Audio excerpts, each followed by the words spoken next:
Assalamualaikum warahmatullahi wabarakatuh. Halo teman-teman semuanya, kami dari kelompok 6 akan melanjutkan pembahasan materi retorik baru tentang general semantik dan retorik takmemik. Sebelumnya, perkenalkan kami dari kelompok 4 yang beranggotakan Sholihatul Ummah dengan NIM 181400554 dan saya Melinda Tripurwanto dengan NIM 181400069. Di sini saya akan menjelaskan terkait materi semantik general. Jadi, semantik general pertama kali ditemukan oleh Alfred Korzybski pada tahun 1959. Menurut Alfred Korzybski, semantik general adalah kajian mengenai proses penilaian manusia, khususnya pada hubungan tanda dan simbol bahasa. Jadi menurut Alfred Korzybski, semantik umum mempelajari bagaimana manusia menyimpan pengalaman dan pengetahuan melalui fungsi bahasa sebagai penghubung waktu. Jadi bahasa ini mengikat waktu dan juga mengikat umur manusia bersama. Ini ada tujuan dari semantik umum. Jadi menurut Stuart Cass, ada 3 tujuan dari semantik umum. Yang pertama, untuk membantu manusia dalam menilai kata-kata. Jadi sebagaimana kita ketahui bahwa lingkungan kita akan berkembang lebih kompleks, sehingga memerlukan ketelitian untuk menafsirkan kata-kata tersebut. Yang kedua, ada untuk meningkatkan komunikasi. Jadi tujuan dari general semantik ini adalah untuk meningkatkan komunikasi antar satu dengan yang lainnya, khususnya untuk antar kelompok dan golongan. Kemudian yang ketiga ada untuk membantu berkomunikasi dengan orang awam. Jadi ketiga tujuan ini dapat menunjukkan bahwa semantik umum dapat membantu manusia dalam menginterpretasi makna yang ada dalam hubungan masyarakat. Jadi untuk menghindari diri dari kekeliruan dan kemungkinan dalam kesalahan bahasa, S.W. Hayakawa mengkaji 3 kategori dalam proses mencapai objektivitas dalam penulisan. Yang pertama ada pernyataan laporan, yang kedua ada pernyataan tanggapan, dan yang ketiga ada pernyataan hukuman. Jadi pernyataan laporan adalah pernyataan yang dapat diverifikasi atau yang dapat disahkan. Jadi bahasa laporan ini adalah bahasa sains atau bahasa ilmiah yang akurat sehingga dapat diterima oleh orang lain. Sehingga pernyataan laporan ini sulit untuk dibantahkan karena sesuai dengan fakta yang sebenarnya. Jadi bahasa laporan ini harus berdasarkan dengan pengalaman orang pertama dalam menyaksikan sebuah kejadian. Selanjutnya kita akan membahas retorik takmemik. Aliran takmemik mengingatkan kita bahwa dunia saat ini semakin sempit karena perkembangan teknologi dan komunikasi. Komunikasi tidak hanya terjadi pada masyarakat itu sendiri, melainkan bisa terjadi antara satu bangsa dengan bangsa yang lainnya.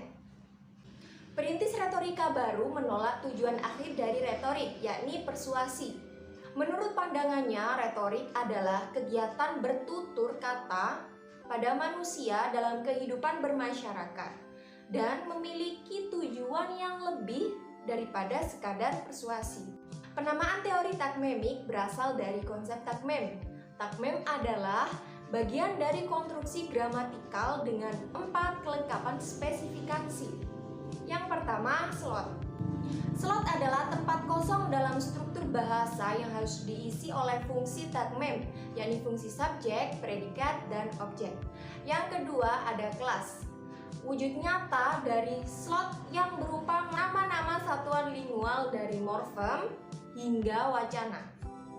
Yang ketiga ada peran, yakni pembawa fungsi takmem dalam tata bahasa atau gramatika yang menjadi fokus objek telaahnya. Dan yang keempat, kohesi, pengontrol hubungan antar takmem, yakni kaidah transitif, intransitif, dan ekuatif. Menurut bahasa Yunani, takmem berarti susunan. Teori takmemik merupakan teori linguistik yang tergolong masih baru, yakni lahir pada tahun 1977 yang dipelopori oleh Kenneth Lee Pike, dan Evelyn Githike dari Summer Institute of Linguistics dengan terbitnya buku Grammatical Analysis. Menurut aliran takmemik, satuan dasar sintaksis tidak dapat dinyatakan dengan fungsi subjek plus predikat dan plus objek saja, dan tidak dapat pula dinyatakan dengan deretan bentuk frase benda dan frase kerja, tetapi harus dinyatakan secara bersamaan dengan rumus berikut ini. Rumus tersebut dibaca fungsi subjek diisi oleh fungsi nominal, fungsi predikat diisi oleh frase verbal, dan fungsi objek diisi oleh frase nominal. Nah, di dalam rumus tersebut hanya ada dua takmem, yakni fungsi atau slot dan kelas atau kategori kata, yang selanjutnya berkembang menambahkan unsur peran untuk pengisi makna dan kohesi, yakni keterikatan antar satuan-satuan lingual. Maka takmem dapat digambarkan dalam 4 sel sisi. Bisa dilihat teman-teman 4 sel sisinya, yakni ada fungsi, kategori, peran, dan kohesi. Agar teman-teman lebih paham mengenai teori takmemik ini, saya akan memberikan contoh analisis kalimat yang menggunakan aliran takmemik. Contohnya, Paman membaca koran di pagi hari. Paman mengisi fungsi subjek. Kategorinya kata ganti.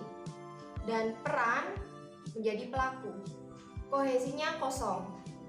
Kemudian membaca mengisi fungsi predikat, kategori, kata kerja transitif, dan perannya aktif.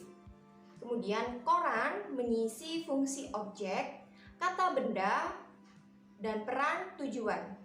Kohesinya masih kosong.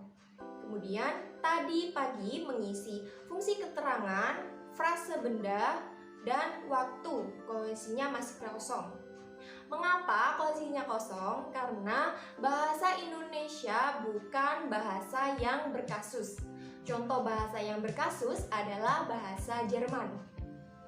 Retorik menurut teori takmemik adalah ilmu yang mempelajari penggarapan masalah tutur kata secara heuristik untuk ditampilkan secara sistematis yang bertujuan untuk membina saling pengertian, mengembangkan kerjasama, dan menumbuhkan kedamaian.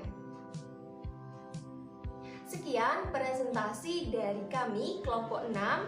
Semoga dapat bermanfaat bagi kita semua. Terima kasih. Wassalamualaikum warahmatullahi wabarakatuh.